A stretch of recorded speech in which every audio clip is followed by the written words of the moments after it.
And because it was so good being around her, it blinded me to the negative, toxic relationships I had in others around me who I loved. Genuinely, brotherly love. And some of them stabbed me in the back. And I thought about that this morning when I woke up. I was sitting in our morning room, looking at the glowing lights of the deer's eyeballs as they look over the cars that pass through. I'm thinking to myself, years ago, all my friends were hopefully trying to make it home about this time from the bars and the clubs. And I was up reading, studying, looking at lines on a graph, and praying that these things were going to lead me to a lifestyle that I wouldn't regret not doing those things with them.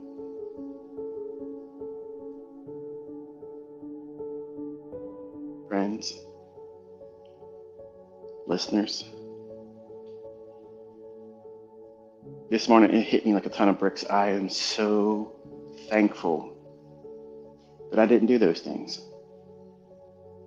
I don't have any regret not having done so. I don't have any regret for pruning all of the toxic relationships and friendships that were really not friendships. They were holding me back. I can be honest with you and tell you my high school best friend, Larry, who we're not friends with each other anymore. A lot of the things I did in my early trading career, I was trying to trade and make big money to impress him. It was stupid. It was dumb. You show him, hey man, look at this. I made $500 on corn. Corn? Yeah. It's $50 per cent. If it moves 10 cents, you need $500. I had one contract on. And to me, that was big money. That was more money than I was earning in a week at my job. He was like, man, that's pretty wild. Can you teach me how to do that?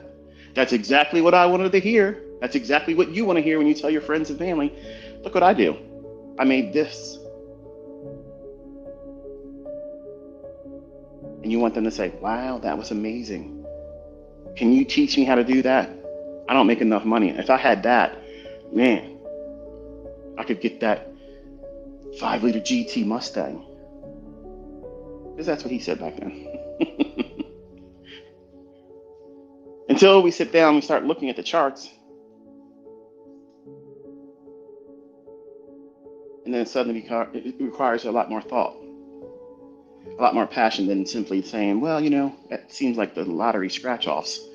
And if it works out consistently once in a while, I could pay my dream car payment. That was the extent of my friend's perspective on trading. And because I kept going, and they were my friends, I drug them along. Now, some of them, honestly, if they were being honest with you today, especially the ones that we're no longer friends with, if you ask them, what's your opinion of Michael back then? Arrogant, conceited, self-centered, poser, like that one. If you're a skater back in the late 80s, it comes to mind, doesn't it? Because I was trying to find myself. And I was living that montage moment every single day, trying to keep myself motivated because I had no motivation outside of that young lady that I met.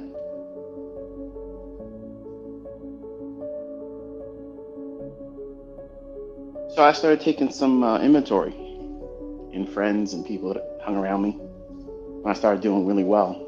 And they were benefiting by being friends with me. Associates, more or less. And I started pruning them. Stopped returning their phone calls. Not returning their requests to hang out. Because when I would hang around them, I wouldn't feel good about myself. I felt like I was being used. And some of you right now might have that going on right now, and you're too afraid to prune it from your life. Because You don't want anybody to think that you're bad or you're not a good friend, when chances are you've probably been the better friend all along.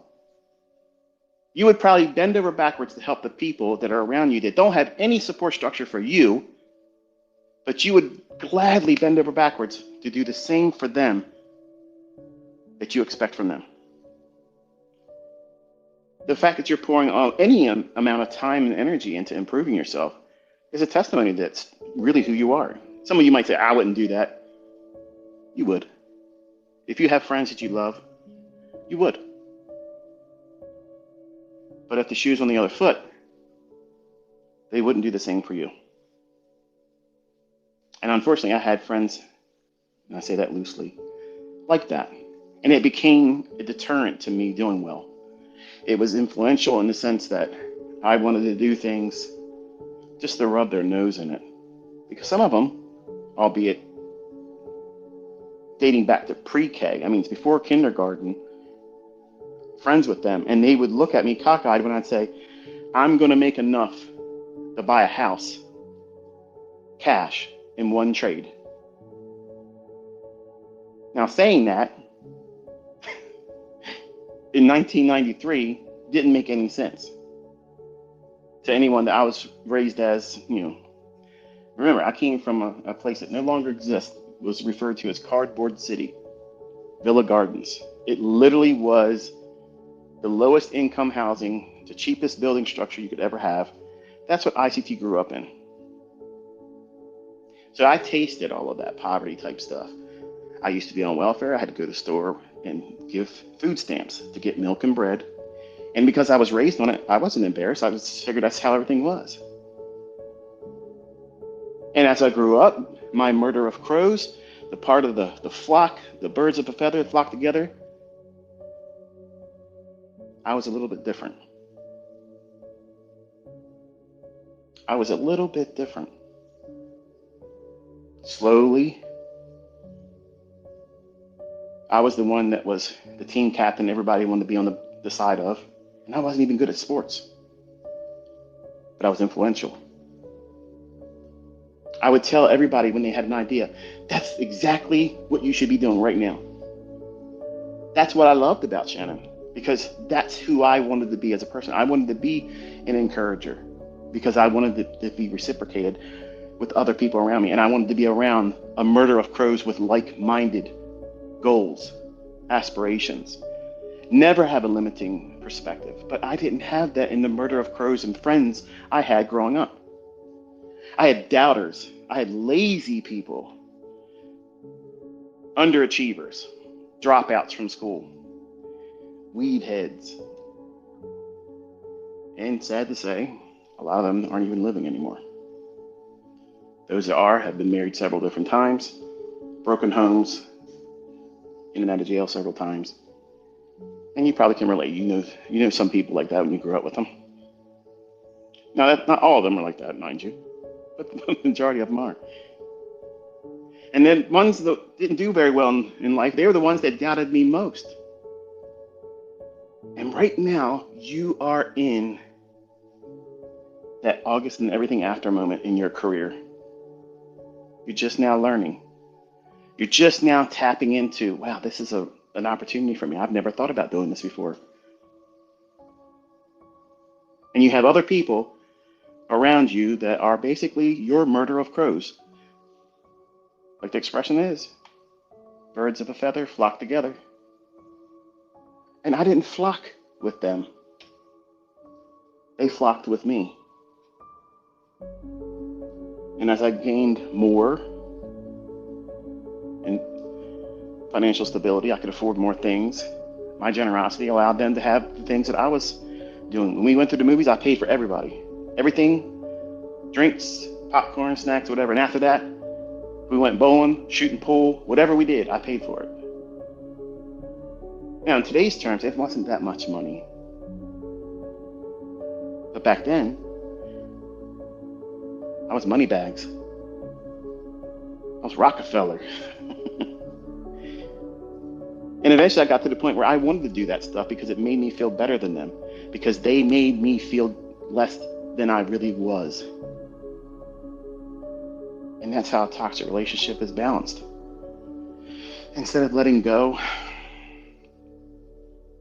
you stay attached to it. And that has a detrimental effect on you as a trader because you're going to be thinking about external things as reasons to do something. Well, there really isn't a setup in the charts right now, but you know who I haven't really impressed in a long time? Kim. Yeah, Kim, I haven't seen her in about 7 years, but I just saw her on Facebook and a friend request suggestion came up. And I bet you that would be a wonderful icebreaker. I said, hey, girl, I ain't seen you in a while. Hope everything's good. But check this out. Look what I just did in high grade copper. What? Where are you? Where you been? And what are you talking to me about this for? It makes you do things and think things and act a way, and you really are uncharacteristically doing any other time because you're trying to win the affection or respect of people that don't have that same opinion of you. And with the invitation of being on social media, you feel that impulse more than ever. I'm going to show that person. I'm going to show ICT that I've been really studying. I can't wait to go out there every single day and show him and everybody that follows him what I'm doing. I'm a member of the Murder of Crows of ICT, the cult, the horde. And probably, I'm no escaping this label, I could be very well be influencing you, not directly, but indirectly, because you feel the need that you have to live up to some expectation that I didn't place on you. And you're going to be doing things outside of your model. Or before you even establish the model you're going to follow, you're just going to dabble here and there and hopefully be able to share something. And they're all wrong. Because you're trading for an emotional response. And the worst thing that can happen is if you get it, then you're going to subconsciously think to yourself, well, this is success. This is how I define success because I did this, because I was motivated to get a response, get stimuli from people on social media, ICT himself, or haters of ICT. And it becomes a quest to do everything backwards, but justifying it before it even happens and along the way, and then rewarding yourself if it happens and calling that the right process. And it's not.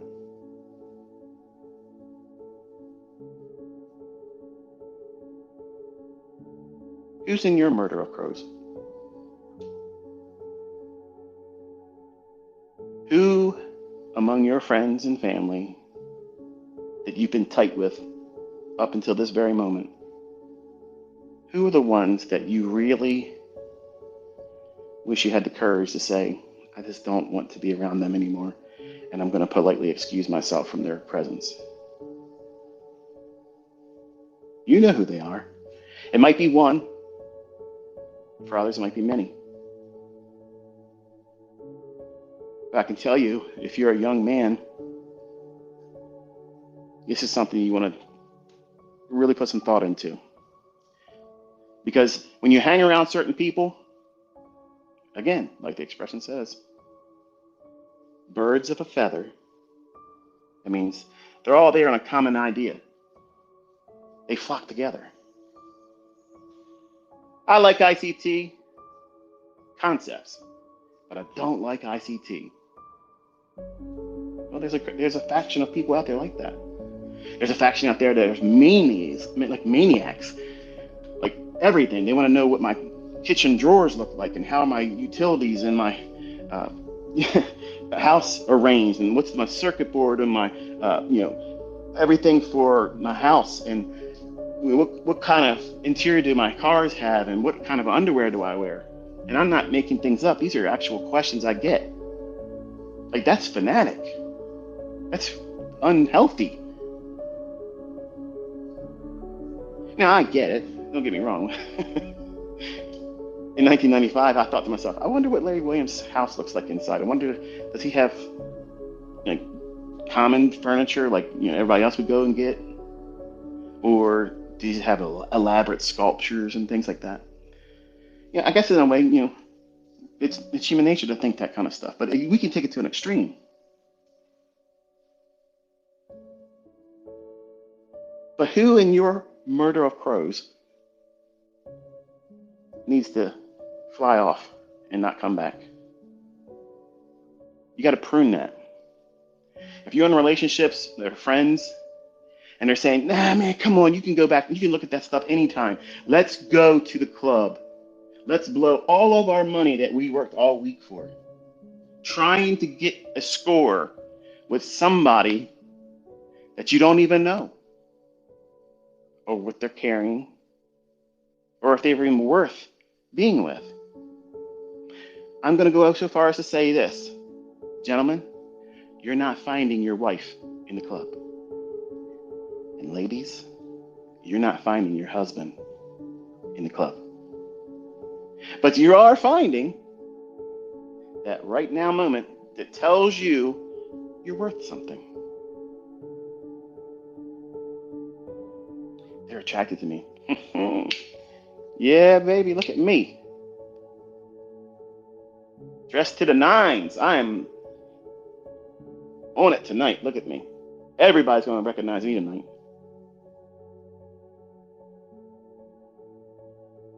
But when you're trying to become a trader, you got to stop thinking like that entirely. You got to put walls up. You got to guard your mind. You got to keep outward stimuli away from you. Only letting in the good. You got to filter constantly, especially today. I don't think personally. No, I know, absolutely. Now, I'm going to be completely honest with you. I don't think I would have been able to be who I am today if social media as it is today was like it is in 1992. Now, mind you, we had America Online. We had message boards. But sometimes you had to wait a whole day before somebody responded because everybody was in everybody else's message board. But right now, everyone has the power of the tongue by pressing some keys. And they can flatter you and tell you, you are amazing. Look at you. I want to be what you are right now. I wish I could attain what you have. I wish I could trade just like you. I wish I could trade as long as you hold your trades. I wish I could get in and get out like you. Your precision is unrivaled. And that same person that can have such a glowing comment about one person can turn around and tear the other person's throat out by saying, you are worthless scum. And I can tell you honestly, I'm like Teflon now. There ain't a person out there that can say anything to me and I'm going to get upset about it. Because I've arrived. I've been here for a long time. And it's a sport for me. But I could never have done that in 1992, 93, and 94. I would have been destroyed by the least of my trolls today then. That's how fragile I was. I was frail, easily destroyed. I had no confidence. I had passion, I had drive. But my own friends, my murder of crows did not have any support structure for me. Think about who your murder of crows is on social media. Who do you hang around with? What influencers do you support? How do you behave around the other ones that is part of your clique, your flock, your murder of crows? Chances are, if you're honest, you probably think to yourself, you know what, I probably should have never said what I said, but I was just trying to get a rise out of one of my friends who said something about this person, and then they said it because you want to jump in and be a part of it too. Because hey, the flock's got to stick together, right? Birds of a feather.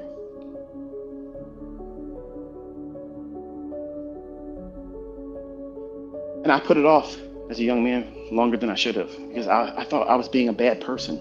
I was being an ugly person. When in reality, I was being an ugly person because I was around them. They motivated me to behave a certain way that is not characteristic of me. And because it gave me a rise out of people that I wanted to impress outside of my merger of crows, I kept doing it. I was getting a reward stimuli for doing things that I shouldn't have been doing. Kind of like drug addiction, right? Never done drugs in my life. Never drank alcohol to the point of inebriation. And I say that one because I did allow wine to touch my tongue and I spit it out because it tasted like rear end. How anybody can drink that stuff? I don't know, man. But to each their own. All I know is while I didn't do drugs, I was doing dopamine.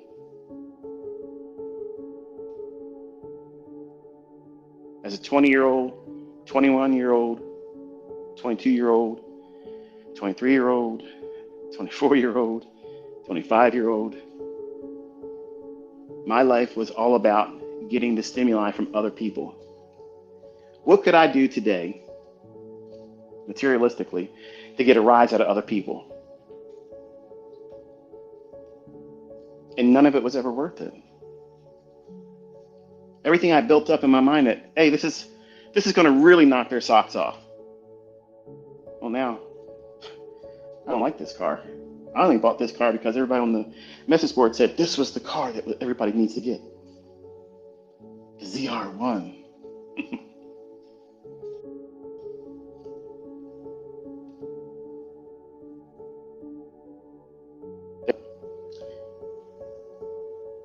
Nursery rhyme titled Counting Crows.